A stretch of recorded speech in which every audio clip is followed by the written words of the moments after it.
भारत में जाति जनगणना का मुद्दा लंबे समय से राजनीतिक और सामाजिक चर्चा का केंद्र रहा है। हाल ही में केंद्र की भारतीय जनता पार्टी सरकार ने 2025 में घोषणा की है कि आगामी जनगणना में जाति आधारित आंकड़े भी शामिल किए जाएंगे। ये निर्णय कई लोगों के लिए आश्चर्यजनक था, क्योंकि भाजपा पहले इस मुद्दे से बचती रही थी। इस वीडियो में हम ये समझने की कोशिश करेंगे कि आखिर क्यों भाजपा सरकार को ये फैसला लेना पड़ा, इसके पीछे कारण, दबाव और सामाजिक राजनीतिक परिस्थितियां क्या थीं।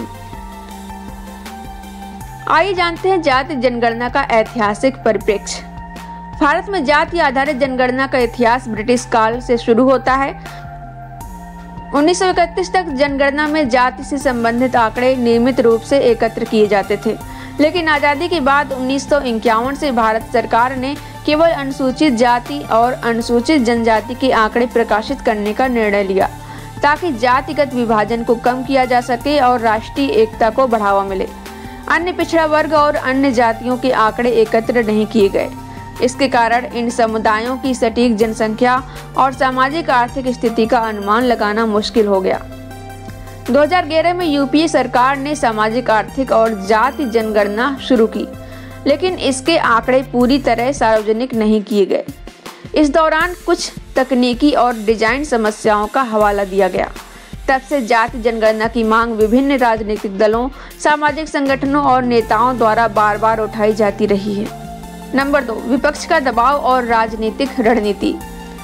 जाति जनगणना का मुद्दा हाल के वर्षों में विपक्षी दलों, खासकर कांग्रेस, समाजवादी पार्टी, राष्ट्रीय जनता दल राजद और बहुजन समाज पार्टी के लिए एक बड़ा राजनीतिक हथियार बन गया।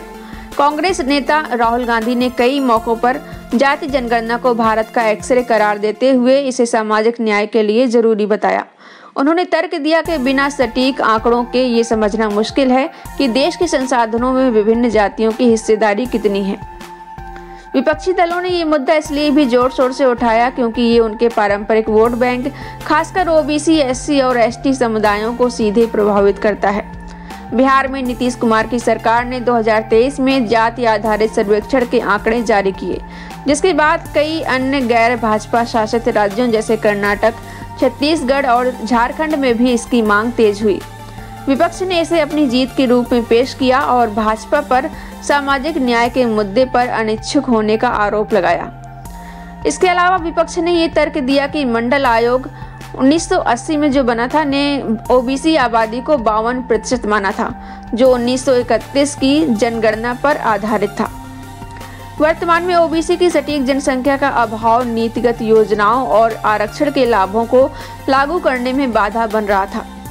विपक्ष का ये दबाव भाजपा के लिए एक चुनौती बन गया, क्योंकि इसे ओबीसी विरोधी होने का टैग लगने का डर था।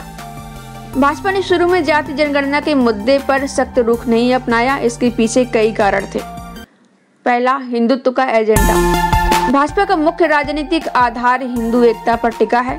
जाति जनगणना को बढ़ावा देने से समाज में जातिगत विभाजन बढ़ने का खतरा था, जो इसके हिंदुत्व के एजेंडे को कमजोर कर सकता था। वोट बैंक का डर। विशेषज्ञों का मानना है कि जाति जनगणना के बाद अगर ओबीसी आबादी में वृद्धि दिखती है तो ये वोट बैंक क्षेत्रीय दलों जैसे सपा और राजद की ओर खिसक सकता है।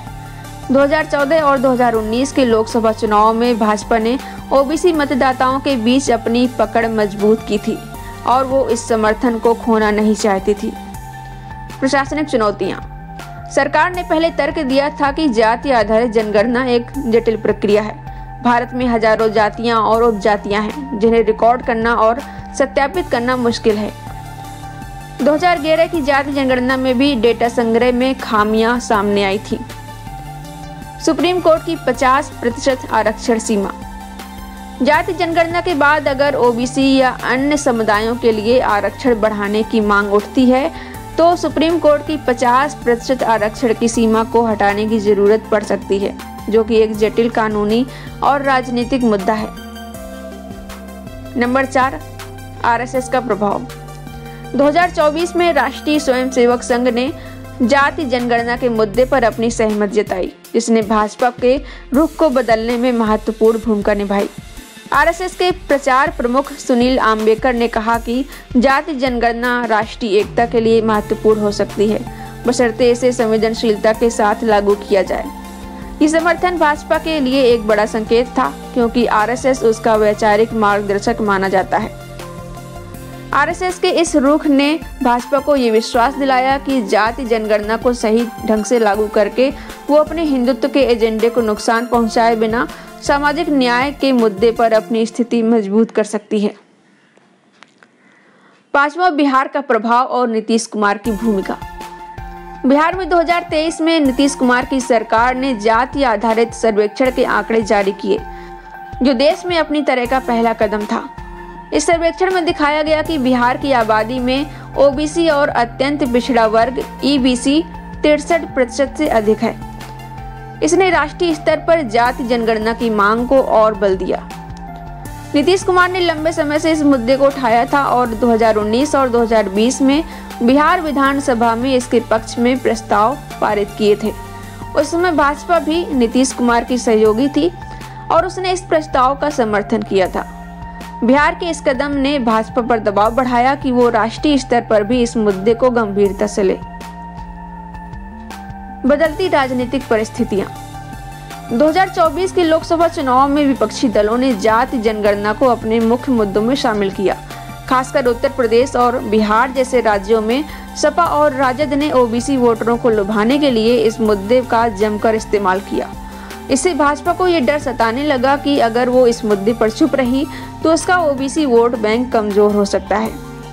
इसके अलावा 2025 में बिहार विधानसभा चुनाव होने वाले हैं। बिहार में जातिगत समीकरण राजनीति का आधार है और जाति जनगणना का मुद्दा वहां निर्णायक हो सकता है। भाजपा ने उस मुद्दे पर अपनी स्थिति मजबूत करने के लिए इसे स्वीकार करने का फैसला किया। सामाजिक न्याय और नीतिगत जरूरत। जाति जनगणना के समर्थकों का तर्क है कि ये सामाजिक न्याय के लिए जरूरी है। सटीक आंकड़ों के बिना सरकार ये नहीं जान सकती कि कौन से समुदाय सबसे ज्यादा पिछड़े हैं और उन्हें किन नीतियों की जरूरत है। उदाहरण के लिए ओबीसी की सटीक आबादी पता चलने से शिक्षा, नौकरी और अन्य क्षेत्रों में उनके लिए बेहतर योजनाएं बनाई जा सकती हैं। भाजपा ने भी इस तर्क को स्वीकार किया और कहा कि पारदर्शी तरीके से जाति जनगणना करने से समाज के आर्थिक और सामाजिक विकास को सुनिश्चित किया जा सकता है।